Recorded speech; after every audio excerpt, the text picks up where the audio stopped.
हाय guys, मैं BK Singh, lot pot blog Bhojpuriya में आपका स्वागत है। आज एनुअल फंक्शन है डीएवी का और हम लोग आए हुए हैं बापू सभागार, जहां बच्चे जो है सेलिब्रेट कर रहे हैं इस वार्षिक महाउत्सव को। तो आप हमारे साथ बने रहिए इस वीडियो पे अंत तक। हम बहुत सारी इंटरेस्टिंग वीडियो आपको दिखाने वाले हैं, तो आइए चलते हैं।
तो इतनी जबरदस्त थी, लोगों का एक बड़ा समूह इकट्ठा हो गया।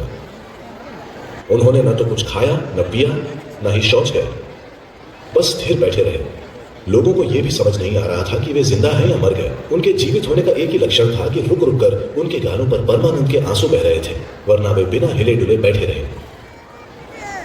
तो बस 7 लोग रुके रहे। उन्हें उनके इस तरह बैठने का चमत्कार समझ आया, क्योंकि अगर वे इस तरह बैठे हैं तो इसका मतलब यह है कि वह भौतिकता से परे हैं, वरना वे ऐसे बैठ ही नहीं सकते। ये 7 लोग रुके रहे और आज हम उन 7 को सप्तऋषियों के नाम से जानते हैं।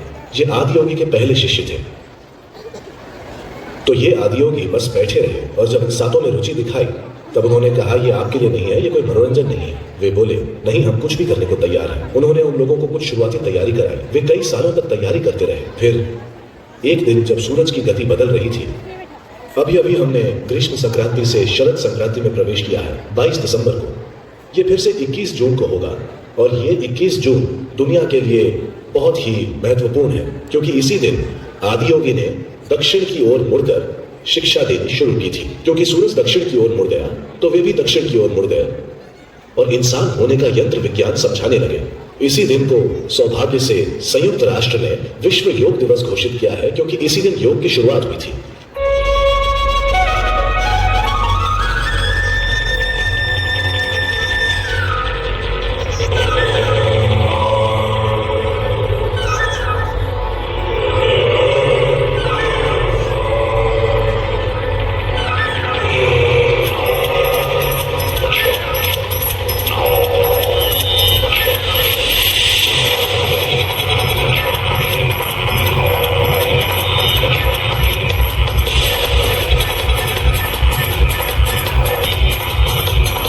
पूरा योग विज्ञान आज भी यही मानता है, क्योंकि कोई भी नए तरीके नहीं ढूंढ पाया है। कितने ही योगियों ने लाखों अलग अलग को दिया और फिर इन 7 लोगों को 7 अलग अलग दिशाओं में जाने को कहा।